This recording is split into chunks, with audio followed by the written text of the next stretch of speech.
everyone. Today on Stocks to Watch, we're zeroing in on Copper Fox Metals. This is a company that's shaping the future of North American copper production. From their flagship Schaft Creek copper-gold-molybdenum-silver project in British Columbia, Copper Fox is advancing one of the most exciting development stories in the sector. Joining us is Elmer Stewart, Chairperson, President, and CEO, the driving force behind the company's exploration and strategic progress. Just want to mention, Copper Fox is trading on the TSX Venture Exchange under CUU, the OTCQX under CPFXF, and on the Frankfurt Exchange under HPU. Elmer, it's great to have you with us. I always enjoy our conversations. Good to see you too, Ashley. So let's dive right in. You recently completed 5 diamond drill holes south of the Laird Zone and 4 hit copper mineralization. So that is really an impressive start. So while we're still waiting on the assays, can you give us a sneak peek at what you're seeing geologically so far? Before we continue, be sure to subscribe to our channel and ring the bell to get notified about our latest videos. Yeah, well, the nature of the drilling was geotechnical in nature, okay? And the reason we did the drilling there is because that is the area of the project where we plan to put what we call waste rock facility number 2. In order to ensure that's a correct place for that facility, you really need to understand what's in the bedrock. Is there any mineralization there, things and other parameters like that?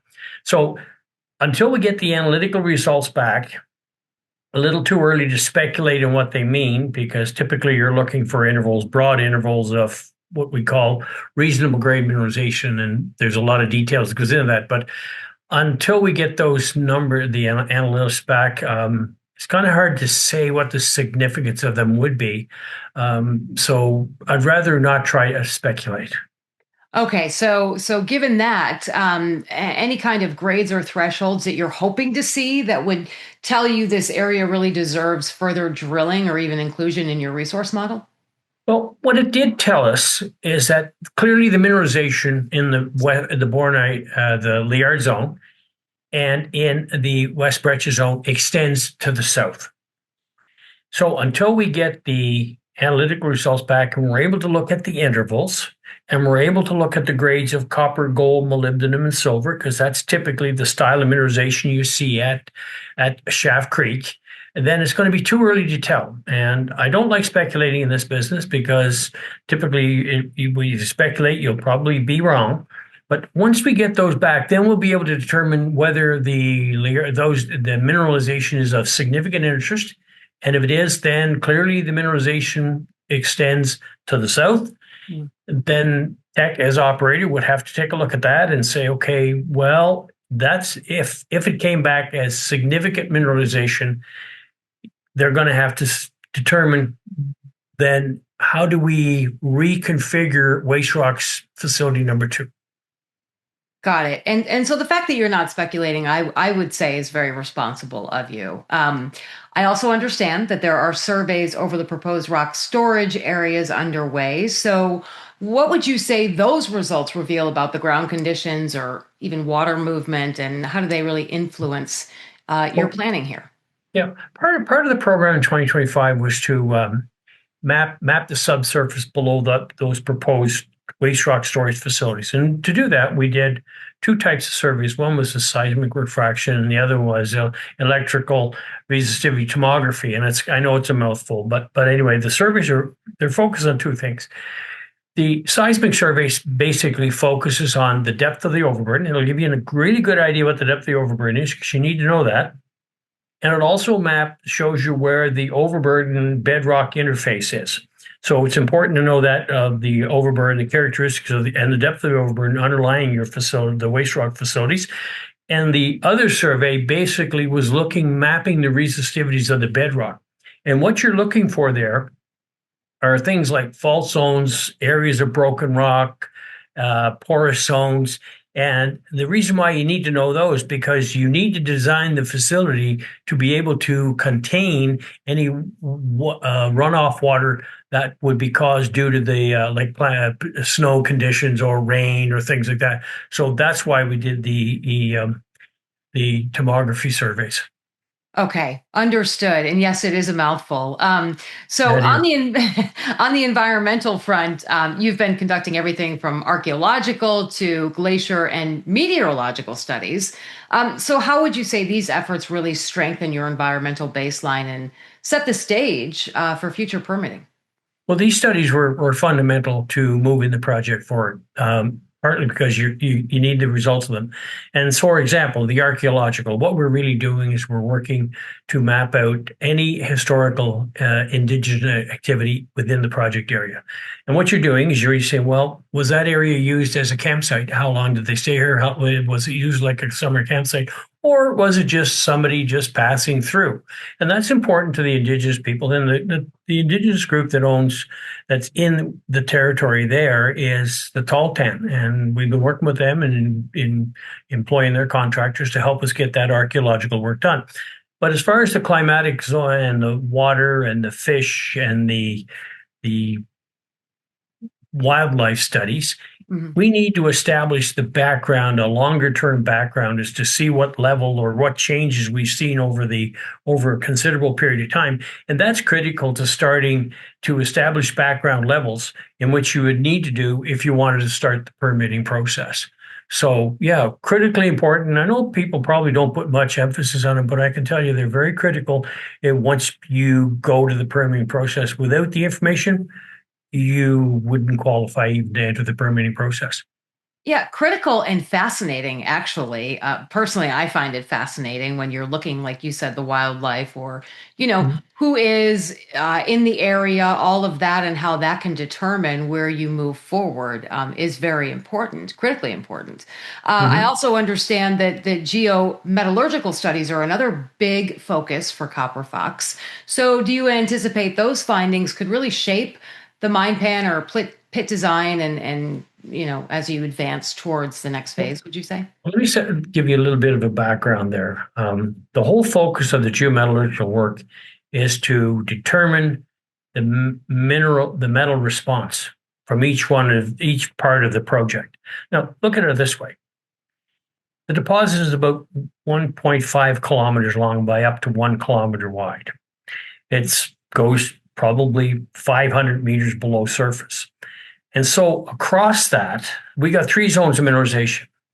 Now, the important parts are the styles of mineralization, and they change in each individual deposit has a different style of mineralization, but primarily all copper, gold, molybdenum, and silver. The rock type hosting the mineralization changes. The waste rock changes. On the sides of the deposit changes. And the reason you need to know that is primarily because when you know what you try to do is you try to determine the variability in the mineralogy. What's the grain size? How fine do you have to grind it to maximize sulfide liberation? And obviously that implies how much copper, gold, molybdenum, silver you'll get out of it. Hmm. And knowing the variability of the rock hardness across the deposit it informs your powder factors. Well, how much powder do you have to put into the mineralization to get to break it in the face?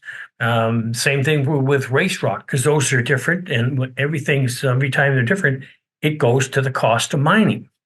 And then when you get the rock in the mill, well, how much electricity do you need to grind it and crush it to optimal size to maximize your metal recoveries? So you can see it's a fairly entailed, and it's not complicated, it's straightforward, but the amount of work that goes into trying to understand how that mineralization across that big of a deposit is going to respond when you put it in a mill.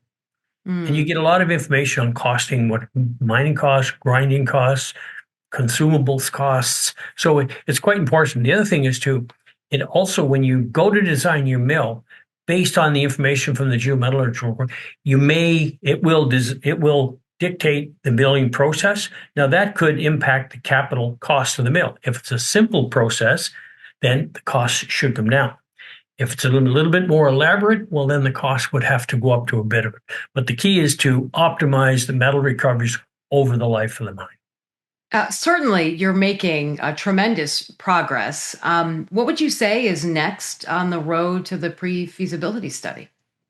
Well, what they're doing from 2021 when we did the PEA, and it had a really good economic significance. And what happened there since then is that the price of copper has gone up considerably. The price of gold has gone up considerably.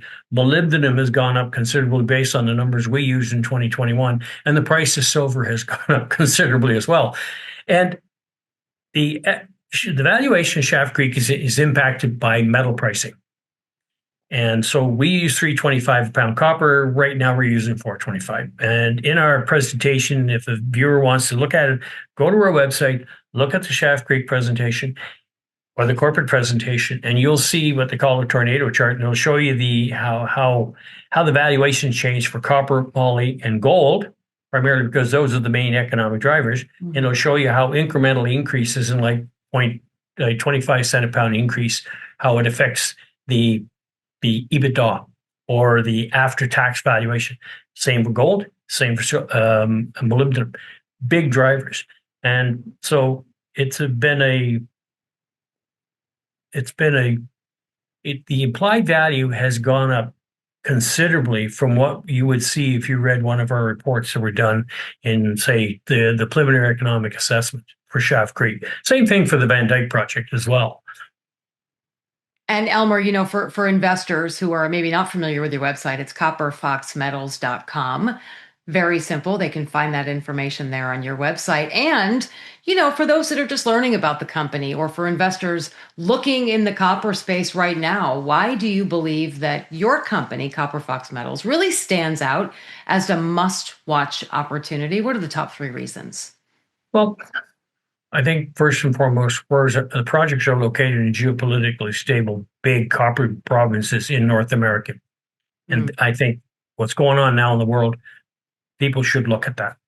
Second thing, if you look at, we have 2 projects in the advanced stage, both are transitioning to the PFS level. And with those, that should be determined shortly for both projects. Thirdly, you look at our metal balance, the copper balance we have on our metal balance sheet, the amount of gold we have on our balance sheet. We have well over close to 3 million ounces of gold in our balance sheet based on Schaft Creek and Eaglehead. You take a look at the inside ownership. You take a look at the forward demand for those metals going forward. The future is exceptionally bright.